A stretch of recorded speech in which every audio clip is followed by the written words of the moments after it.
Right, welcome to the 20 and 0 4-2-2 custom tactics video.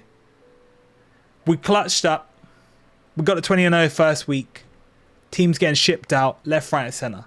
All right, and they couldn't handle the formation. It's probably right now, I would say, the most balanced formation that I've used this year. And whether you're trying to be attacking, defensive, you'll 9 times out of 10 be able to hold your own in this formation. I think it's really important to have a variation.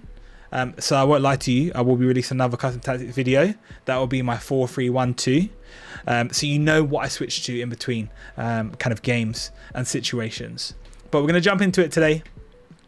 The 4-2-2, super straightforward, quite nice, and something that's probably been influenced over the last couple of years, but takes maybe a little bit more adventure. We start on balance, both offensive and defensive, but from a defensive standpoint, I like to run, and like I do most years, having the same width both defensively and offensively, because I find that your players aren't just moving out of position when you're going through transition, whether that's offensive or defensive transition. Then when it comes to depth, I'm playing 60 currently. You can adapt this and change this if you want to as well. If you decide actually it's more important for me to be a little bit more protective, you could drop that down to 40. But I find with how the game is this year and kind of passing, often I'll catch people higher up the pitch and win the ball back just because I've got that depth a little bit higher. Chance creation, I go direct passing. I play with 2 strikers up front, 2 big strikers up front, and you'll see when we go through the team shortly. That gives me a little bit more kind of direct route into the striker's feet or in through the through ball, which I kind of prefer this year.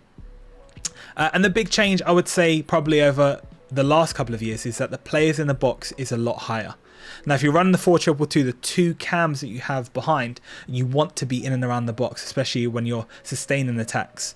So I've got my players on the box on 7 right now, which I think is probably quite nice. It's not too much, but it makes sure that you get kind of guys in and around the box to score. I'm running corners and free kicks on 2 this year, just so I have a couple extra bodies. I like to, from corners, play a little flick on for the chance of knockdowns and to score from rebounds and stuff. So I find that's working for me quite well currently. So when it comes to the formation then, here are the players. Lineup's pretty straightforward. We've got 2 DMs that are both offensively and defensively quite busy and active. The 2 attacking mids aren't as kind of winger-esque as people probably are most used to, but they can defensively and offensively put in a shift. And then of course Haaland and Cristiano Ronaldo up front. So player instructions, super straightforward again, but something that I've tweaked and kind of played around with and had a little look and see what works. The 2 strikers on getting behind and stay forward. I had run both on getting behind, but what kind of I found was that both players were trying to pull off the centre backs when I needed one to be able to make the pass, especially when they need to drop off. So I've set Haaland. He is a monster this year, and you're probably running him as well. He is the most meta player this year, so he is on getting behind with the other striker Ronaldo on mixed attack. So that'll allow me kind of to pop the ball into feet, turn, and then play the pass in behind. And Haaland stretches that often to go 1v1.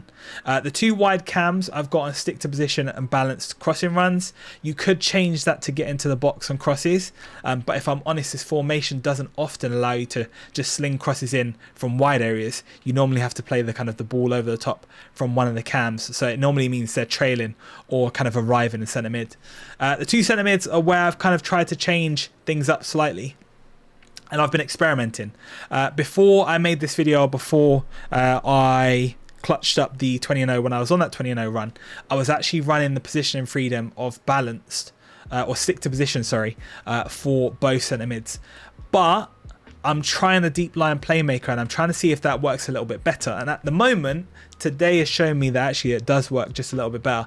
They're getting a little bit more space, trying to find the open space to find the next pass, and I'm not being pressured much in midfield. So running your 2 centre mids and stay back while attacking and deep line playmaker kind of makes up for your team being a bit more advanced, and you can kind of cut out those passes across the midfield and through your team. Then of course fullbacks. This year I do like to run both on balanced attack. I feel like this year fullbacks are pretty OP, and if you can make sure you've got enough numbers defensively and your centre mids can cover, then you're pretty safe having your fullbacks on balanced. The one thing that you'll find with this formation, especially if you want to be a bit more defensive, is that if you switch this to stay back, your back line does not move. So if you're someone that probably loses kind of duels in the 1v1 area out wide, and you're a bit conscious of actually your team being a bit too progressive, I would change this to stay back while attacking, but just be aware that your attack will be a little bit more stifled because you don't have as many men forward in those wide areas especially.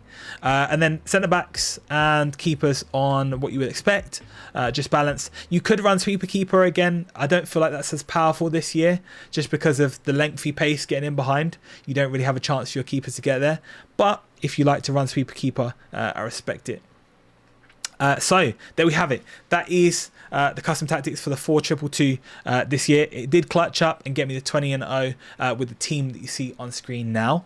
If you want to see more custom tactics videos from me, kind of meta formations that I'm using, let me know in the comments. Don't forget to leave a like, and if you're not subscribed already, make sure you hit that sub button. And hopefully I'll see you in the next video. Peace out. Chat, they call him One Take Drake. One Take Drake. God damn.